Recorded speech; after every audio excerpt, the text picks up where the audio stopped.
Hello, everybody, and welcome to another edition of the Mike Martin Show here on AM 790 WPRV and Facebook Live. I'm your host, Scott Credici. Glad you could join us. The Mike Martin Show is brought to you each week in part by United Healthcare.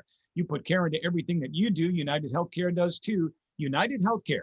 Health plans that care for you and your family every step of the way. See what care can do at UHC.com. Well, joining us on the show tonight, we'll be joined by a pair of sophomores, Josh Watts and Perry Cowan. They'll join us in our second segment. And in our Alumni Spotlight, we'll be joined by the Lloyd brothers, Rick Lloyd from the class of 92 and his brother Brian from the class of 96. But first things first, let's say hello to my co-host and the color analyst for Brown basketball on the radio from the class of 71, Russ Tyler. Russ, how you doing? Scott, I'm great. Good to be here. Another tremendous slate of guests. And I just want to mention to you and Mike that the countdown is on. I believe the opener is 223 days away. So check it off your calendar every day, guys. Can't wait. I like it. I think we need to get like a countdown clock on Brown basketball, social media. It should be on, right at the University Hall. Good point. And let's say hello to the head coach of the Bears from the class of 2004, Mike Martin. Coach, how are you tonight? Guys, good to see you both. Great to be with you, and hard to believe this is 10th show, our last show. It's flown by. Time flies when you're having fun, right? I'm glad you said that, Coach, because this has been a lot of fun, and you deserve all the credit, right? I mean, what we've done this year, when life deals you lemons, you make lemonade, and I think the work that you have done putting together the list of alumni that we've had on this show has been outstanding. I think it's been great for friends, family, and followers of Brown basketball.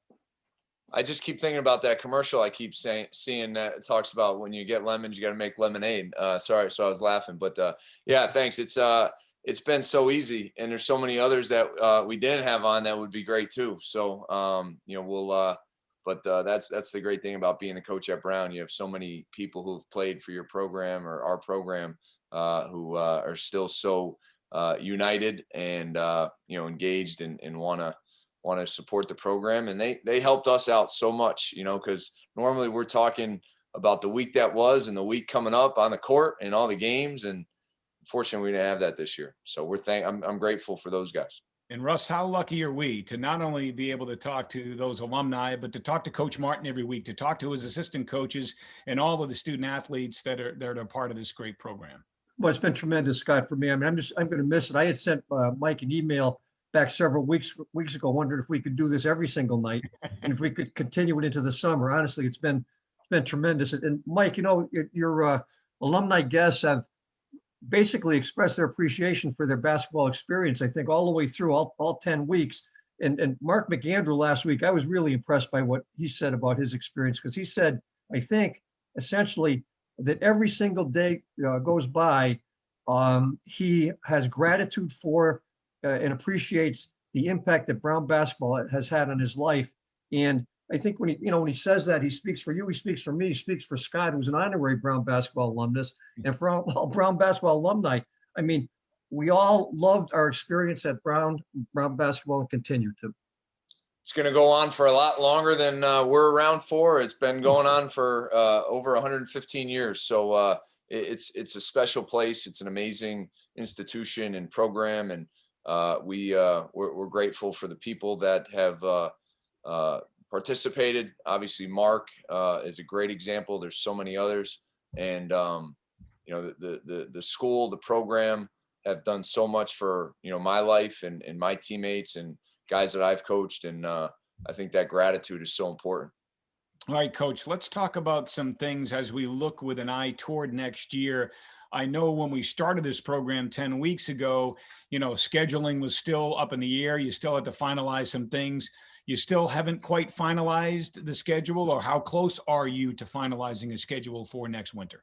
Yeah, so we have our Ivy League dates, at least the idea of them set. We have, we'll be allowed to play 15 non-conference games next year because we're participating in an MTE, the Paradise Jam down in St. Thomas, the Virgin Islands. Those will be 3 games that count as one. So instead of the normal 13 non-conference games, we'll have 15.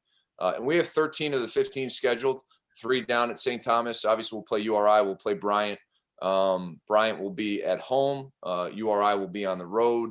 We've got a lot of other regional rivalries that we will continue. We're waiting on, we need 2 more games. We need 2 more games, likely against power conference opponents, likely on the road.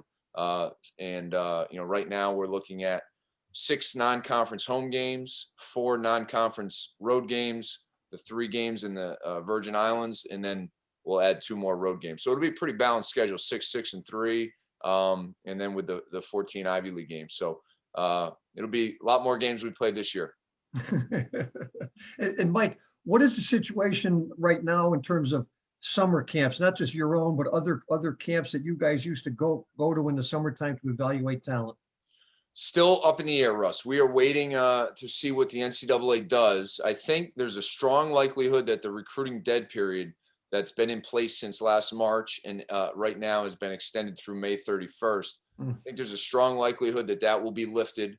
Whether we go right to live recruiting in June or maybe a quiet period where we can have visitors on our campus for a little bit before a live period starts, still to be determined. The NCAA Division I Council, which is headed by our new athletic director, Vice President of Athletics, Grace Calhoun, I think they're having meetings and conversations, and there'll be decisions forthcoming. And then as far as our camps here, still working with the university, looking at the possibility of potentially taking some of our camps off of our campus and, it not being a Brown basketball camp, but a Mike Martin basketball camp, so that we can, provide that opportunity for youths in the area and then potentially for some high school prospects who might want to play at a Mike Martin basketball camp. So still to be determined in all those areas, but I'm optimistic as this vaccine distribution continues, that we'll have the opportunity for some of those things this summer. Mike, I think we would be remiss if we didn't spend at least a minute or two here on this final show of the season to talk about your 3 graduating seniors, right? Jake Shaper, Matt DeWolf, and Tamanong Cho. Jake, I think we talked to him and he already has a job lined up. Matt DeWolf, we learned this past week, was in the transfer portal and will be going to Washington State as a grad student next year. And then we're still uncertain as to the future of Tamanong Cho. Could you talk about your 3 seniors, what they've meant to this program and what they'll be doing next? Absolutely. I mean, you talk about gratitude and appreciation, and as a head coach, we're so great. I'm so grateful for these 3 young men and their families for believing in our program at a time when we weren't as successful as we have been the last few years.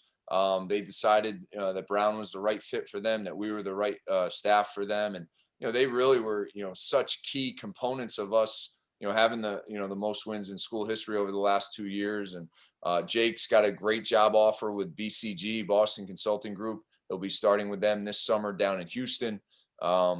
He interned with them last summer and led to a full-time opportunity. Matt will be playing for old friend and great coach Kyle Smith over at Washington State, former head coach at Columbia. And Matt just recently made that decision. He'll be working on his master's there. Really excited for him and again, appreciative of all that he has meant. And then Tamanong is still sorting through his options. As we all know, the Ivy League made the decision to allow for a temporary 1-year waiver for current seniors who wish to pursue their 5th year of eligibility at the current school they're in. To be eligible as a grad student, which is a first ever in our league. And Tamanong's seriously considering that. And obviously that would be an incredible thing for our program if he were to decide to return to Brown. Now, it's not as easy as just wanting to do it. He's got to get accepted into the right grad school program.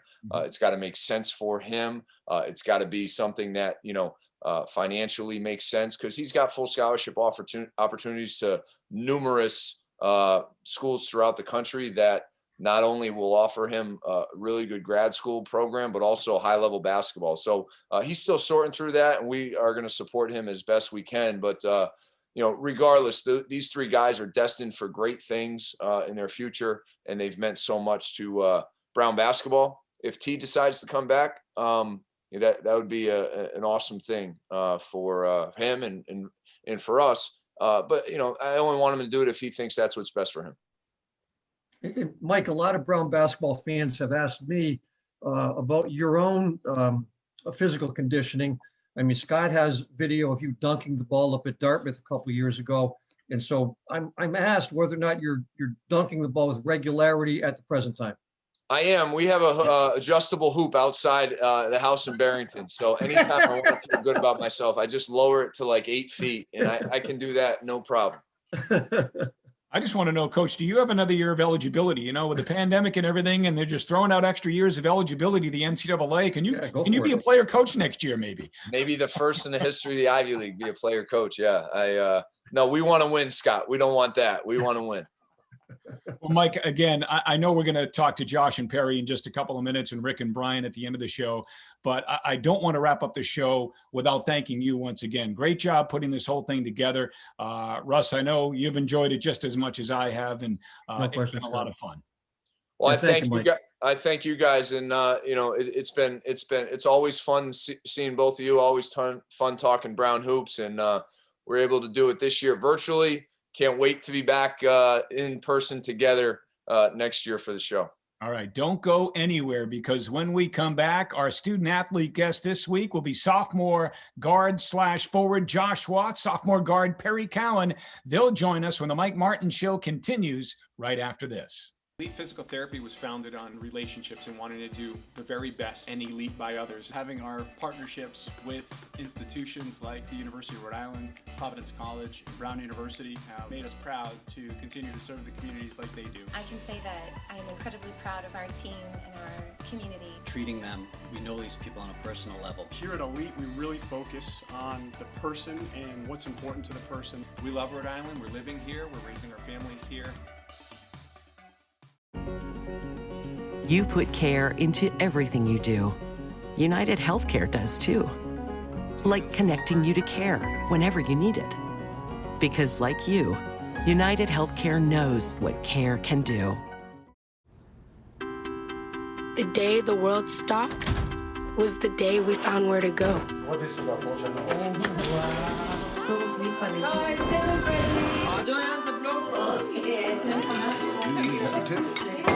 From now on, we're not going to leave anything on our plates, because we've learned to savor the moments that were always there, and they never tasted this good. Welcome back to the Mike Martin Show on AM 790 WPRV and on Facebook Live. This portion of the program is brought to you by the Brown University Sports Foundation. Through your donations and the work of our volunteers, the Brown Sports Foundation is committed to providing funding and support to Brown athletics to enhance the student-athlete experience. Thank you for your generosity and your service to Brown athletics. Well, this week joining us on the show, our student-athlete guests, a pair of sophomores. First from Beltsville, Maryland, sophomore Josh Watts is with us. Josh, how are you? I'm doing well. Thanks for having us. Well, Josh, thank you for being with us. And a fellow sophomore from Chicago, Illinois, Perry Cowan is our guest. Perry, how are you today? I'm good. Good to see you guys again. Thanks for having us on the show. It's great to see both of you. We certainly miss seeing you guys on the floor. I tell you, I cannot wait for Brown basketball to start up again next fall. Perry, I'm going to start with you. I'll tell you what I love about you. As a freshman, you came in right away and just embraced being a lockdown defender. And you worked hard at it. And, you know, that hard work, I think, paid off, because I think Coach entrusted you in many games to put you on an opponent's best player defensively. Can you just talk to us a little bit about what it takes to be that type of defender and have that type of mentality? Because I don't know if there's a lot of guys that are willing to put in the effort to do what you do. Personally, I just take pride in locking people up. And when I got here, I came a little behind, but I knew like defense would get me on the floor more. And just those guys just kept pushing me to be better, keep attacking me in practice. And just like, I'm defensive minded first. So just locking people up, I take pride in that, and just sitting down, guarding. And it turns onto the offensive end too. It helps me get in the flow of my game. And Josh, so the season ends last year. You guys win a couple games on the road. You're ready to head to the postseason, and all of a sudden, boom, the world shuts down. So do you head back to Maryland, to DC back in March? And if so, or wherever you went, how did you manage to stay in shape? And how good was it to get back into action and actually get on the floor, get on the gym at the Pizzatola Center? I mean, going home was crazy. Nobody expected for that to happen. So that was definitely turning like the tables around completely. Staying in shape. I was outside doing just workouts, trying to stay safe and distance. I actually tore my hamstring over the summer, so that put me out for a couple weeks. But I was able to get back within like a month or two, maybe. And then just coming back here has been great, getting to see my teammates again. You know, we could eat together and just, get back to what we love doing the most. And then, of course, being on the court together, being able to practice, have competitions and all that has been great. Josh, I know we were looking forward to the potential of postseason play last year before the pandemic shut everything down. So many highlights last year. Sweeping Harvard certainly is at the top of the list for me, but I remember you had 3 points in the win over URI, which was another one. Is there anything that stands out from last season when you guys were last on the court that stands out as a great memory for you from last year? I mean, we were just really excited. We had a lot of momentum going on at the end of the season, so I know we were all sad to see it like just end like that. But I know we're just going to come back. We've been working really hard in practice. We're just going to continue to do that and just look forward to next season whenever we can step on the court again. And Perry, you started a bunch of games for the Bears last year and became known as probably their top perimeter defender. But you also showed some potential as a 3-point marksman. You had, I think, 3 threes against Harvard in that win at home. You want to strut your stuff on the offensive end as well as the defensive end? Yeah, I'll talk a little bit.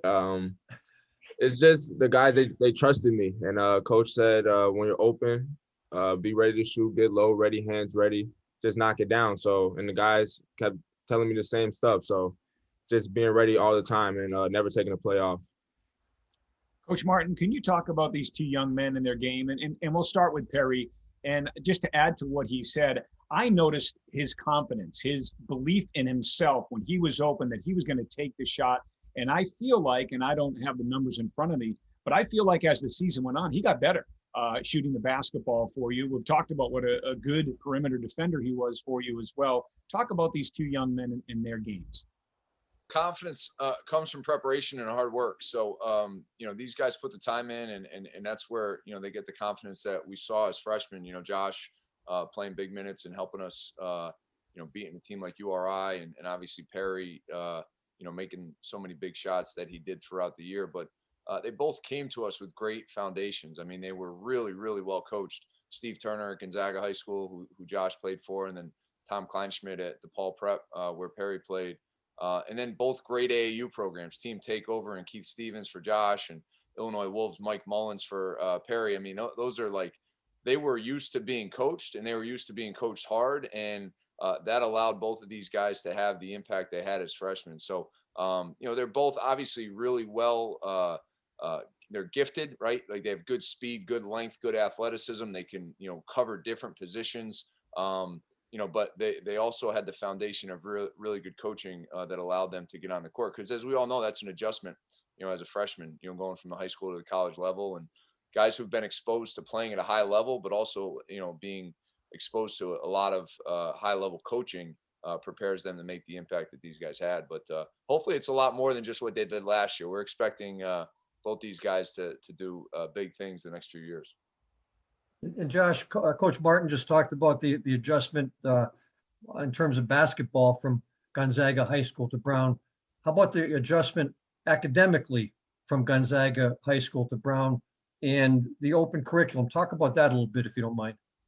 It was definitely still an adjustment, but I feel like Gonzaga prepared me pretty well for like how Brown is presented. The academics, they're definitely challenging, but you can get through them, and just having the help from teammates that have taken the same classes as you, being able to have access to tutors, really helps a lot. And then I'm sorry, there's another part of the question. Well, just the open curriculum. How do you like that part of the academic system at Brown?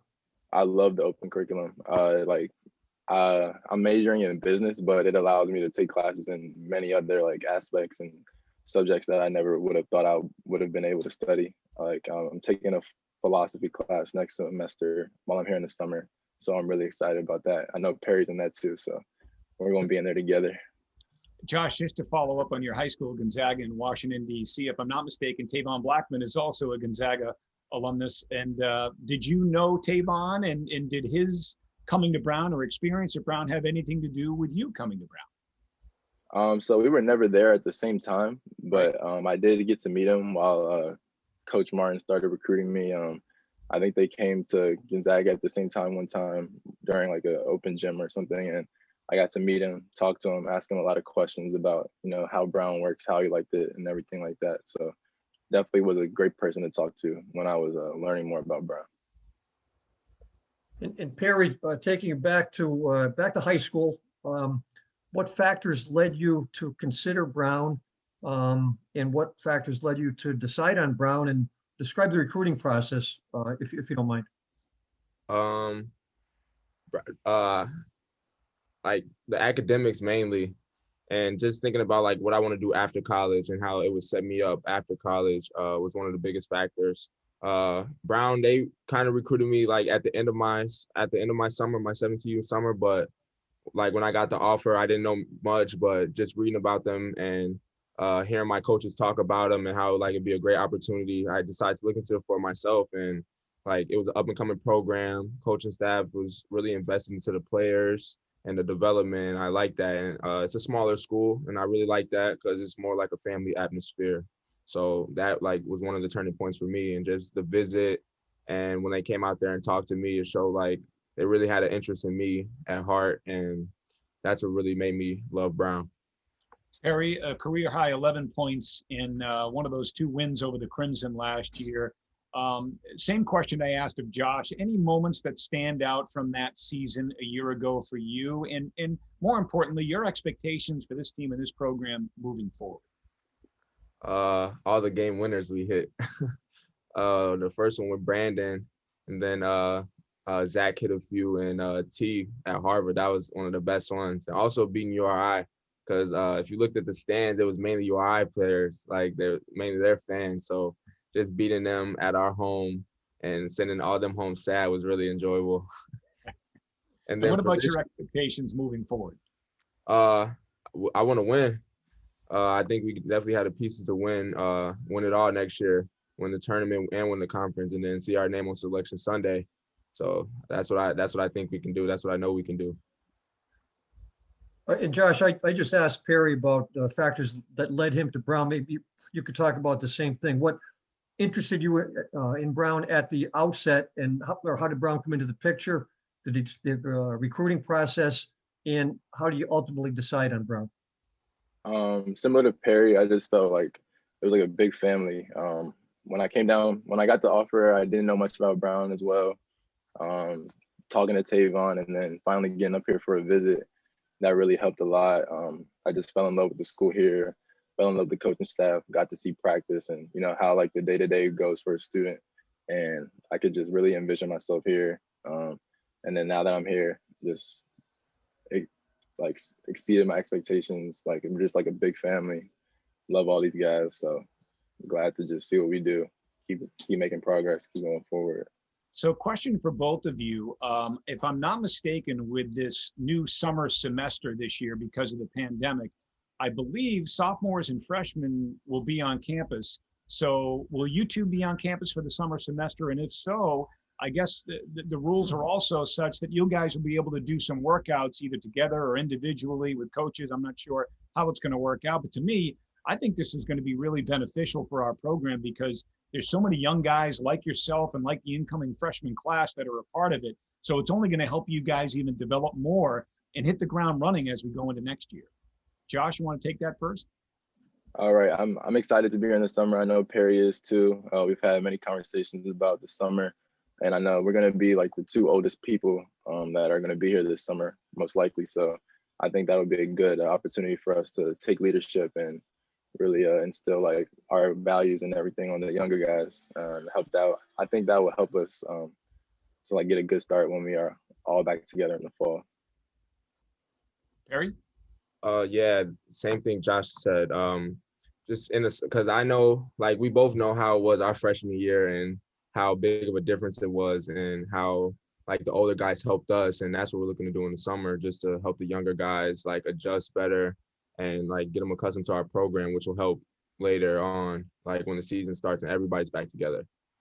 So, Coach, this is a very unique situation. What exactly will you be able to do with your freshmen and sophomores for this summer semester? Yeah, well, because it's their second term, they none of them were here in the fall. This spring is their first term, and the summer will be their second. Because it's their second term, we'll be able to have a regular off-season workout program like we would either in the fall, right before the official season starts, or in the spring, like we do after the season. So it'll be 6 hours a week where we can do some physical work with them, whether it's in the weight room with Coach Pimentel or on the court. We'll have eight guys here, so it'll be these two and then Karsten from the sophomore class, and it'll be our 5 first-year students, our 5 freshmen. We'll look at what makes the most sense. It'll be focused on continuing to get them in the best physical fitness level they can, while continuing to work on their skills and their fundamentals and building really good habits. So I'm excited. It's going to be a busy summer, but as far as getting back on the road recruiting and hopefully summer camps and the summer work we do with these guys, but we're really excited to use it to the best of our ability to prepare for next season. And Perry, I'm going to turn to the NCAA tournament for just a minute in terms of what's actually going on in that tournament. Did you have any particular favorites in that tournament? I know Brown Bears are our favorite, no question about that. We were ineligible for that tournament this year, but Loyola Chicago, University of Illinois. Yeah, I had Illinois. I had them winning it all, and I knew Loyola was gonna play them, and I knew that game was gonna be a tough game. But man, like just watching that game, I was proud of how my boys played. From Loyola, Marquise Kennedy, he really stood out, and I like the runs they make. Just watching them play and watching them guard just excites me for what our team can do and how we can make a run in the tournament too. Yeah, and Josh, same thing for you. Maryland, I think if I'm not mistaken, knocked my University of Connecticut Huskies out of that tournament right in the first round. Was Maryland close to your heart? A little bit. I know some of the guys on that team. Have a few friends on Michigan, so I'm still rooting for them, hoping they do well. But yeah, it's just been rough seeing us not be able to compete for the tournament, but I know we'll be back there next year. So. All right, we'll end it with a little fun here. I was checking out your bios on brownbears.com. Josh, it says you enjoy listening to music. Give us your artist or artists of choice. My number one artist is Gunna. He's from Atlanta. Okay. I just really like the way, he sounds, like the way he flows and everything. All right. Perry, it says you also enjoy music. There's a few other things I'm going to get to you about too. So what's your artist of choice? Jay Swerve. Josh makes music too. So you for sure gotta check him out. But personally, it's a tough one. G Herbo. All right. You enjoy drawing. What do you like to draw? Anything. I actually took an art class last semester, and we worked with charcoal a lot, so that was really exciting. Just like freehand stuff, just anything like that comes to mind. All right. And video games and cooking. What's your favorite video game, and what's your favorite meal to cook? My favorite meal to cook, I'm gonna give you 2. Steak, mashed potatoes, broccoli, stuff like that. And then I love pancakes. Love pancakes for sure. And then my favorite video game, gotta be Grand Theft Auto, for sure. Gotta be Grand Theft Auto. Guys, great stuff. It's awesome to see you two. And again, we can't wait to see you back out on the floor this fall. Have a great, we'll finish up the spring semester strong. Have a great summer semester as well. And we'll see you back on campus. All right, for sure. Thank you. Thanks for having us. Appreciate the time. Yeah, thank you.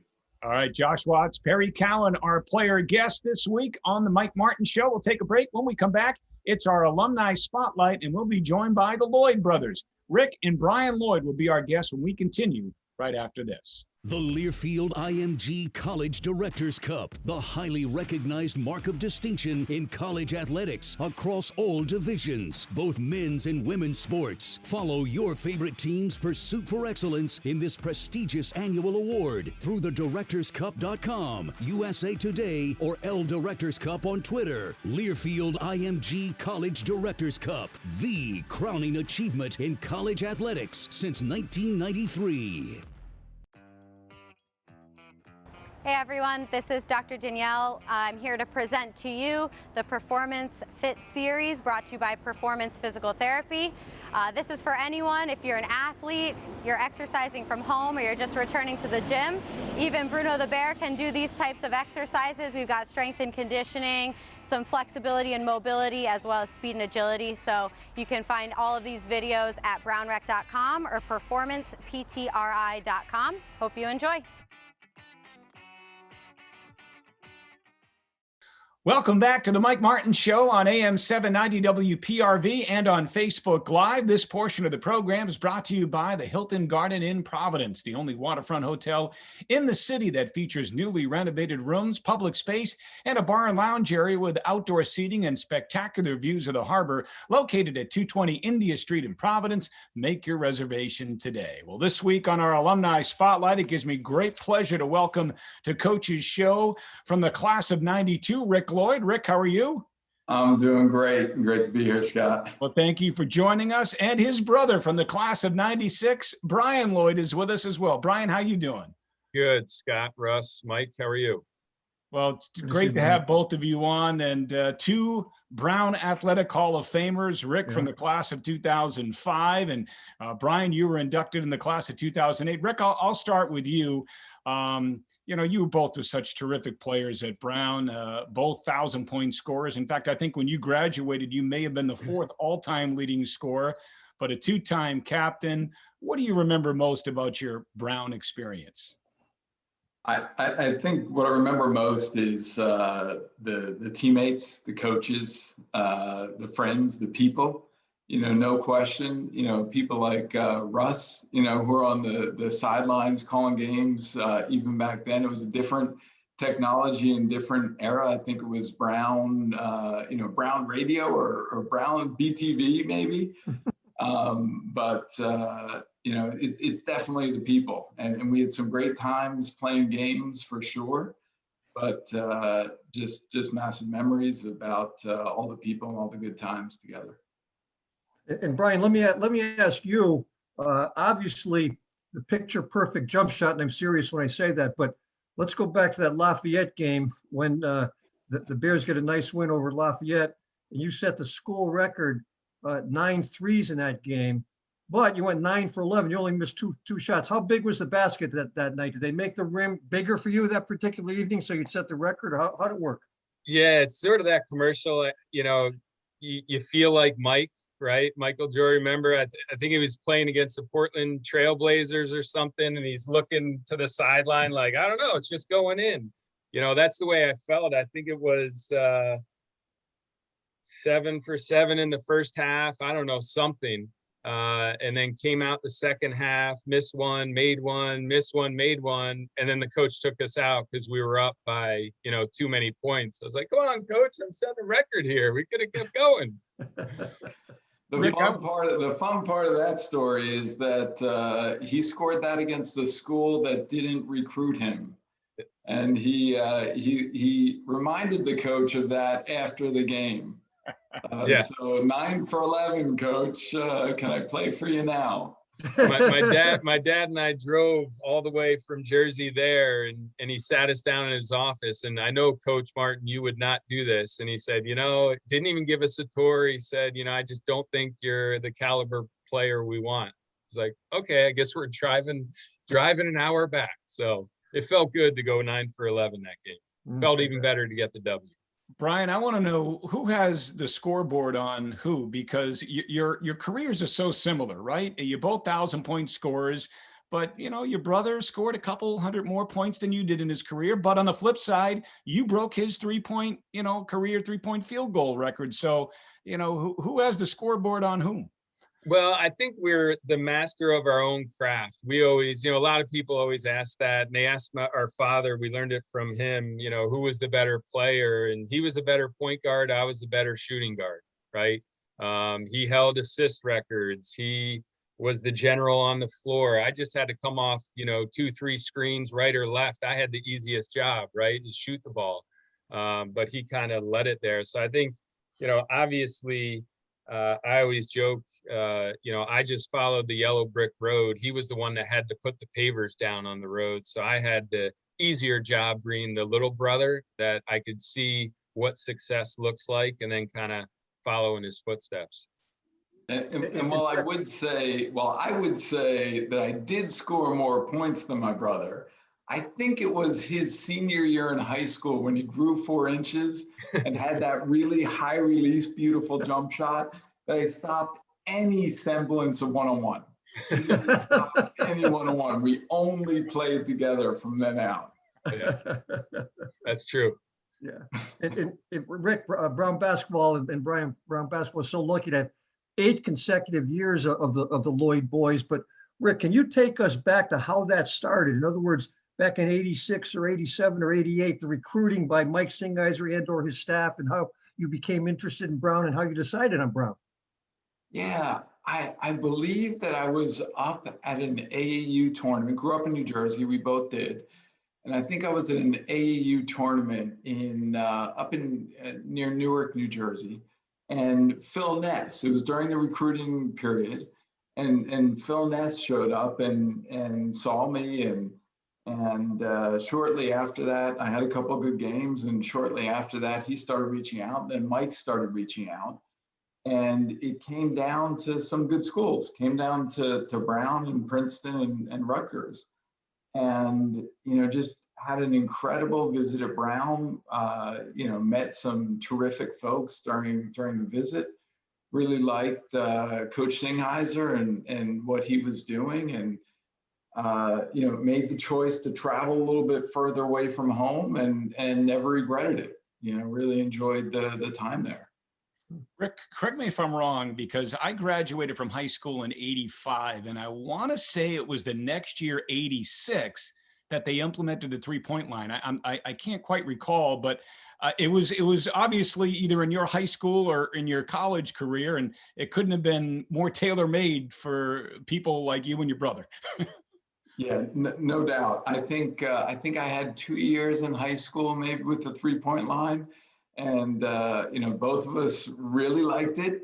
Got a lot up. Shot, I think it was above 40% sort of every year, and looking back with all the stats they have now, we should have hoisted even more.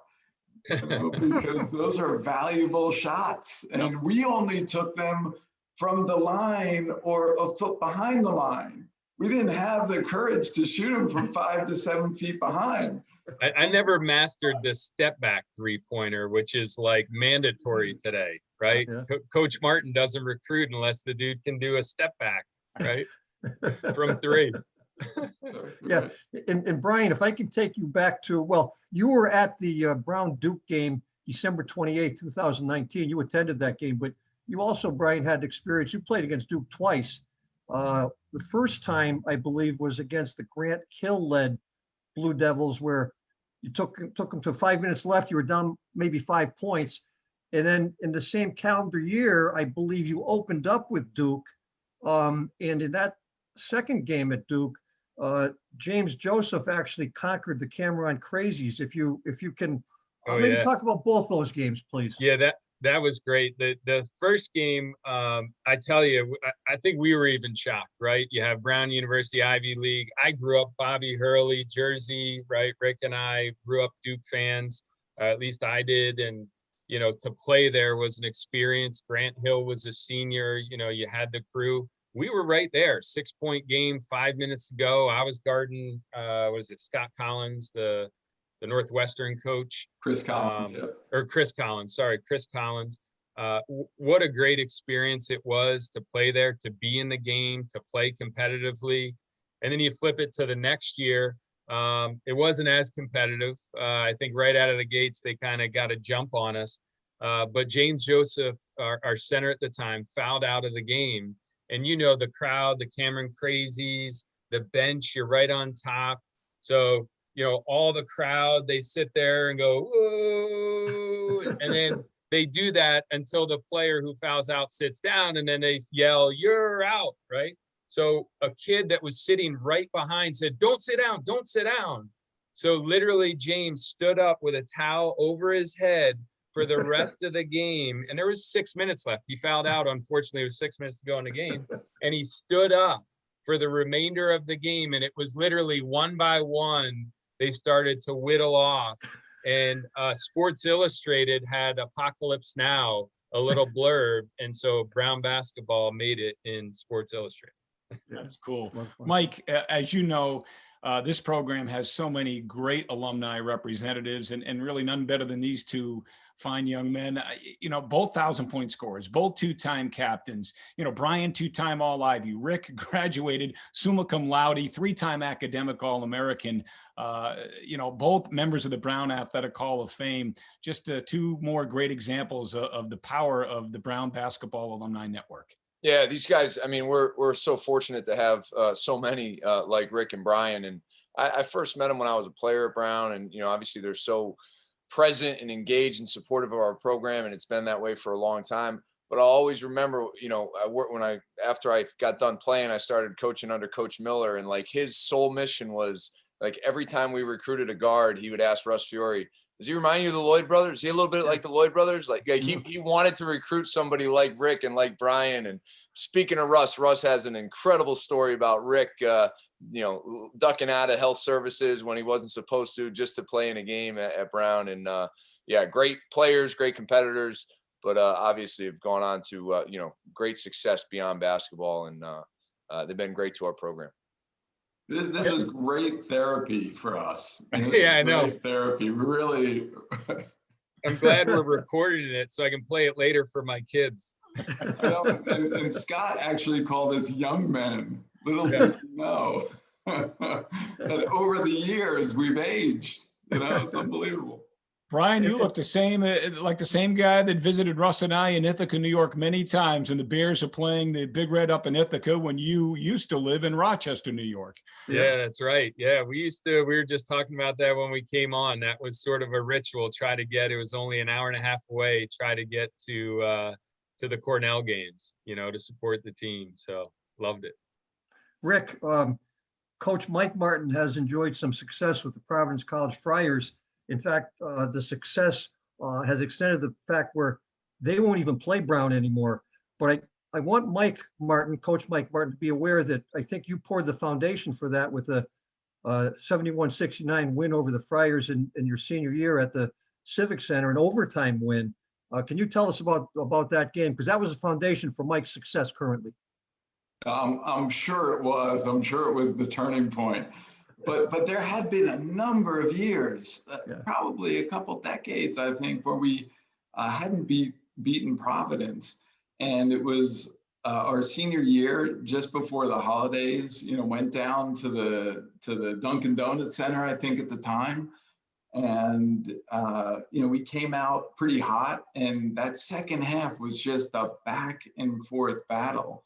I remember having, you know, my best game scoring wise, I think had 29 points or something like that. And then, you know, other players like Chuck Savage and John Dresner down the stretch with some foul shots really came up big.